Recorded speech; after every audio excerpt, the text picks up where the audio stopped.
Welcome to episode number 34. My name is Nathan Ziegler. I'm the upper school principal at Hope Academy in Minneapolis. Do you know what time it is?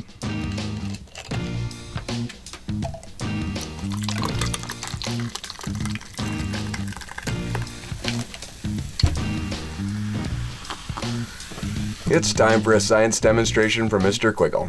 It's quarantine with Quiggle. It's quarantine with Quiggle. Today we're going to have some fun with electricity. I'm going to plan to show you that even in some of the foods that you normally eat, there is potential electrical energy inside that material.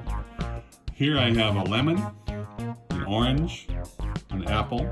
Inside each piece of fruit, I've just stuck a regular penny and a regular paper clip.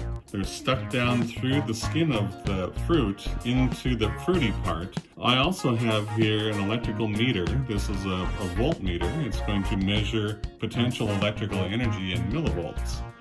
And I have two probes, two little wires that are stuck into this meter too. We need to have some way of that the potential energy to get into the meter to see if there is any there. When I touch the penny and the paper clip, let's see what happens. If I touch the penny and the paper clip, look at the meter. It's now gone up to over 900 millivolts of potential electrical energy. That's almost 1 volt of potential energy, electrical energy, in an apple. If we do the same to the orange, we'll end up with, again, over 900 millivolts of potential electrical energy. And for the lemon, we have a little bit less. But still, there's over 600 millivolts of potential electrical energy in a lemon, just in the fruit itself. So, did you believe that there was potential electrical energy in some of the foods that you eat? Well, now you've seen that there is. And in honor of Mr. Quiggle, I've got some science dad jokes for you today. Never take advice from electrons. They're always negative. What do you call an acid with an attitude?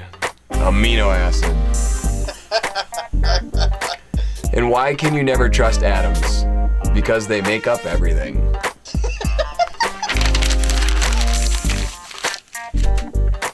Oops, can I have that back? Yesterday's riddle was, what can you catch but not throw? The answer is a cold. And today's riddle is, many people have heard this, but nobody has ever seen it.